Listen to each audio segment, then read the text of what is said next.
আসসালামু আলাইকুম ওয়া রাহমাতুল্লাহি ওয়া বারাকাতুহু। সম্মানিত উপস্থিতি, আজ পবিত্রময় শুক্রবার, জুমার দিন। আজকের আলোচনার বিষয় হচ্ছে যারা কোরআন দিয়ে দেশ পরিচালনা করে না তারা হচ্ছে কাফের। ফতোয়া কার? ফতোয়া আমার না, ফতোয়া স্বয়ং আল্লাহ রাব্বুল আলামিন দিয়েছেন। وَمَنْ لَمْ يَحْكُمْ بِمَا أَنْزَلَ اللَّهُ فَأُولَئِكَ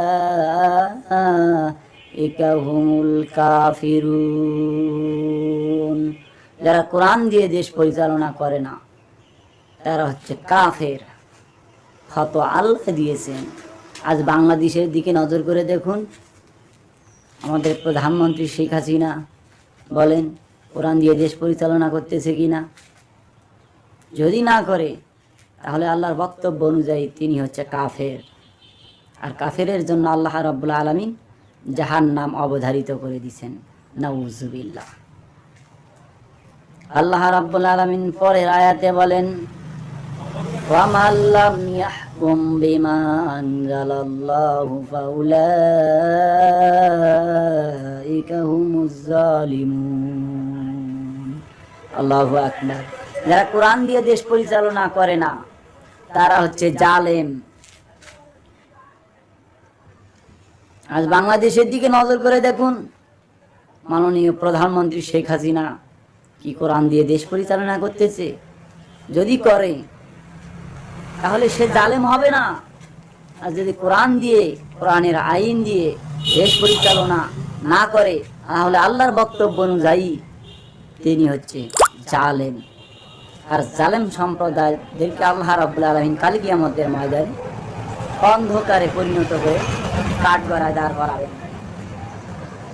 জুলুম এটা বড় শিরকের খাতায় পড়ে যায়।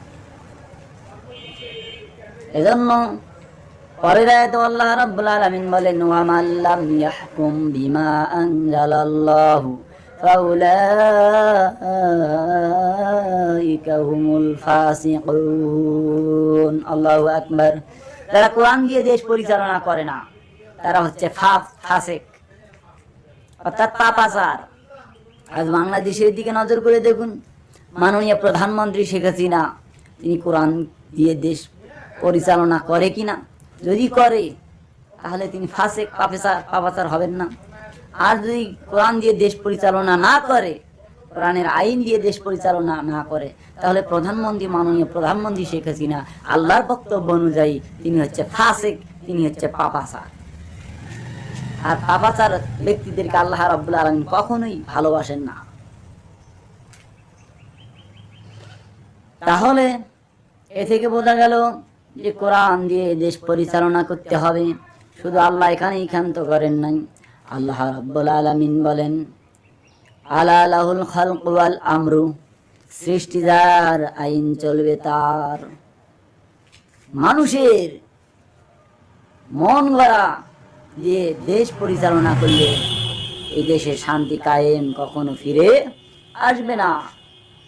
আলা লাহুল খালকু ওয়াল আমরু, সৃষ্টি যার, আইন চলবে তার। আল্লাহর আইন দিয়ে দেশ পরিচালনা করেন প্রধানমন্ত্রী শেখ হাসিনা। আল্লাহ শান্তি এই পৃথিবীর মধ্যে বর্ষণ করে দিবেন। সুবহানাল্লাহ। এখনো সময় আছে। আপনি আলেম ওলামাদেরকে আপনি তাদের একটা আলেমদেরকে নির্যাতন করবেন না। আপনি কোরআন দিয়ে দেশ পরিচালনা করুন, কোরআনের বিরোধিতা করিয়েন না। নইলে অচিরেই আল্লাহ গজব ফেরাউন, হামান, নমরুদের মতো আপনারও হবে। কথা বলেন ঠিক না বেঠি?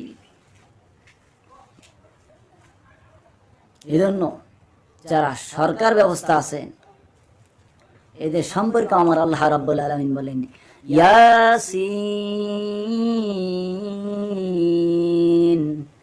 হে নেতা। আল্লাহ নেতা সম্বোধন করেছে যে কাল কিয়ামতের ময়দানে এই জবাবদিহি করতে হবে। তুমি একটা দেশের প্রেসিডেন্ট হয়ে তুমি দেশের জন্য, তোমার প্রজাদের জন্য কি ভূমিকা পালন করেছো তাদের যথাযথ হক তাদের মাঝে বন্টন করেছো কিনা। হক দুই প্রকার, একটা হচ্ছে মানুষের হক, একটা হচ্ছে আল্লাহর হক। মানুষের হক যদি আপনি মারেন, প্রধানমন্ত্রী শেখ হাসিনা স্বয়ং আল্লাহ রব্বুল আলামিন আপনাকে মাফ করবে না। সাবধান, আপনি ইসলামের ছায়াতলে আসুন, আল্লাহ কপাল খুলে দেবে। আমিন। আমাদেরকে সকলকে এই ওয়াজ থেকে আমাদেরকে শিক্ষা নেওয়ার তৌফিক দান করুক। আমিন। আমার এই ভিডিওটি ভালো লাগলে আপনারা অবশ্যই লাইক, কমেন্ট, সাবস্ক্রাইব করবেন এবং পাশে থাকা নোটিফিকেশন বেল আইকনটি বাজিয়ে দেবেন এবং পরবর্তী সবার আগে ভিডিও দিন আপনি পেতে পারেন। আমিন। আসসালামু আলাইকুম ওয়া রাহমাতুল্লাহ।